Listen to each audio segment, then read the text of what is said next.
Chapter 1 of the Norman Conquest focuses on life in Anglo-Saxon England before the Norman Conquest. And the big interpretation for this chapter is the old idea of whether it was a golden age or not. I.e., was this a great time to be alive? Was it, so much better than what's going to come next with the Norman Conquest?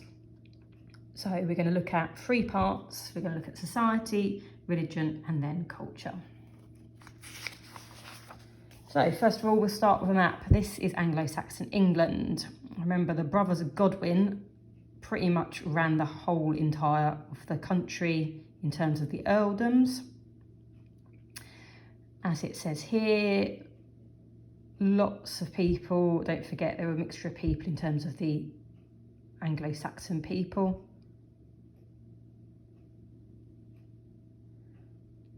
Wales was separate, Scotland was separate, and that was England. So the Kingdom of England, obviously run by a king.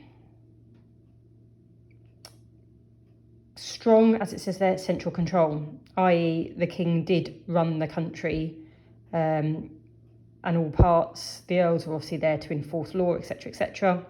They divided the land, as it mentioned there, and there was ways in which they protected the people.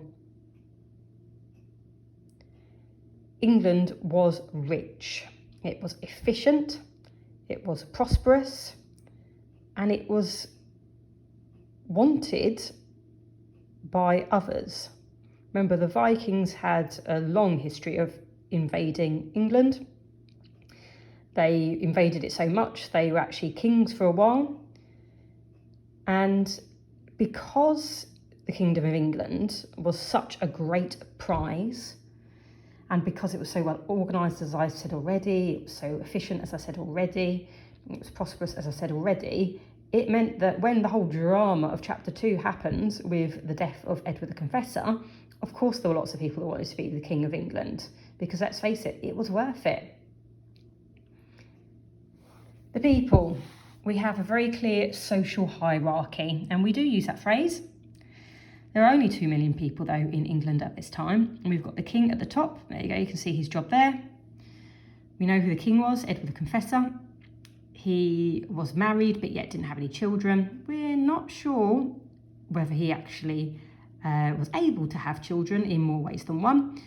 He was very religious, and as we know, his death is going to cause a lot of problems that's going to come later. The earls mentioned already, as I said, essentially a lot of them were the brothers Godwin. The earls, as it says there, they had a really, really important job to do in terms of advising the king, leaders of the army, help with justice. Below them, there were the thanes.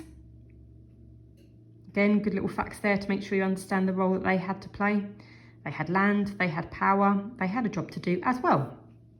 Then, social hierarchy. Next bit, the churls. Pretty much your ordinary people, that would probably be easiest to say. They're your majority, that's most of the country, the churls. They were farmers, they worked with their hands. They had a job, really, really important job to do. Some of them owned land. However, most of them paid rent. And then at the very, very bottom of our social hierarchy, we find our thralls or our slaves. Treated really, really badly. Slavery was unique in terms of Normandy didn't have slaves. So there's a good bit of counter-argument in terms of, was it really a golden age? You could argue it's definitely not a golden age for them. You could say the churls, because of the amount they had to work, is that really a golden age? But at the very, very top, our king, our earls, our thanes, they are golden. Then we had women. Women's really, really, really interesting in terms of actually kind of like a mixed opinion. There is evidence to say that they were in a golden age. I mean, look at that bullet point there. That's the most important one out of them all. The legal right to own land and property. Christ, I don't get that back again, really, to a decent stretch until the 1800s. But yet also treated badly, right? So there was a mixture of evidence to say that women, some women were able to experience a golden age, however some weren't. The value of life, the Guild. Right, this is literally saying that everyone's life had a value, yeah, value of life. If you're a king, you're worth that much.